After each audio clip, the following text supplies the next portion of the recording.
We are having some technical difficulties, which is totally understandable when you try to do ad hoc reporting and getting information to you as fast as we possibly can and making sure that it's accurate at the same time. So Donald Trump is on the line. I mean, we know him as the man behind lots of real estate in Manhattan, and of course, Donald, I understand you were actually a witness to what happened this morning. Well, I have a window that looks directly at the World Trade Center, and I saw this huge explosion. I was with a group of people, and I really couldn't even believe it. And even, I think, worse than that, for years I've looked right directly at the building. I'd see the Empire State Building in the foreground and the World Trade Center in the background, and now I'm looking at absolutely nothing. It's just gone, and it's just hard to believe. Donald, Alan Marcus here. Your building is, the Trump Tower, is one of the great tourist attractions in the world. It's well known universally. Are you taking any precautions there in light of what happened at the World Trade Center? Well, Alan, we've always had, as you know, very, very strong security, but there's very little you can do about planes crashing into a building. I mean, you look at Larry Silverstein, who's a terrific owner in New York and a very good friend of mine who I just called. I was very worried about him because I assumed maybe he was in the building. He took possession of the building 1 week ago. As you know, he just bought the World Trade Center. Right. And he was in his office, and he was getting ready to move into the World Trade Center over the next 2 weeks. So when I just spoke to him, there's nothing you can do when people are going to be bombing planes at your building. Now, Donald, I guess maybe the world is going to be changing, and maybe you're going to have F-16s flying all over the city, etc. But it's a pretty tough situation. Donald, you have one of the landmark buildings down in the financial district, 40 Wall Street. Did you have any damage, or did you know what's happened down there? Well, it was an amazing phone call I made. 40 Wall Street actually was the second tallest building in downtown Manhattan, and it was actually, before the World Trade Center, was the tallest. And then when they built the World Trade Center, it became known as the second tallest, and now it's the tallest. And I just spoke to my people, and they said it's the most unbelievable sight.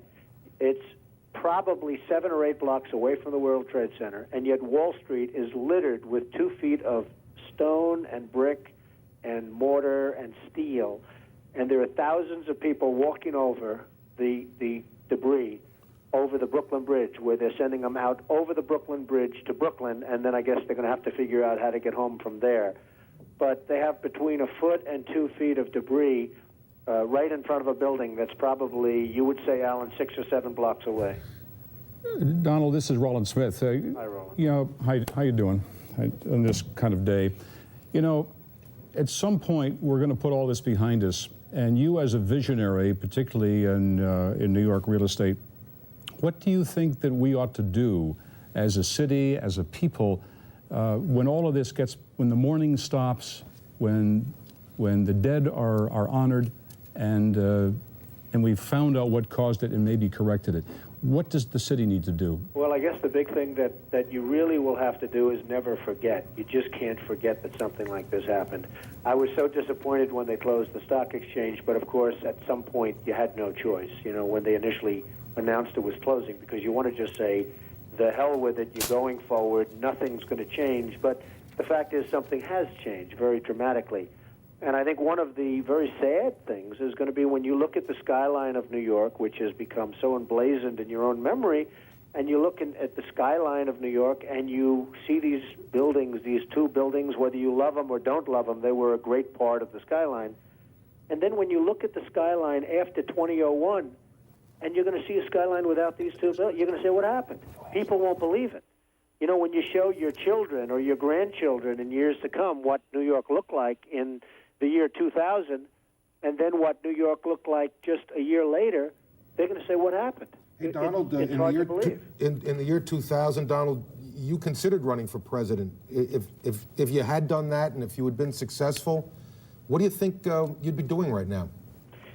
Well, I'd be taking a very, very tough line, Alan. I mean, you know, most people feel they know at least approximately the group of people that did this and where they are. But, boy, would you have to take a hard line on this. This just can't be tolerated, and it's got to be very, very stern.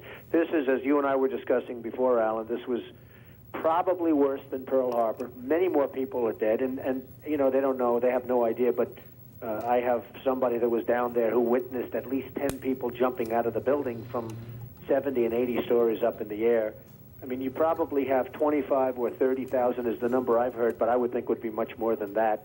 I think the most of the damage will be caused not by even in the building in terms of the people dead, but by the people on the streets from falling debris. Donald, you're probably the best known builder, particularly of great buildings in the city.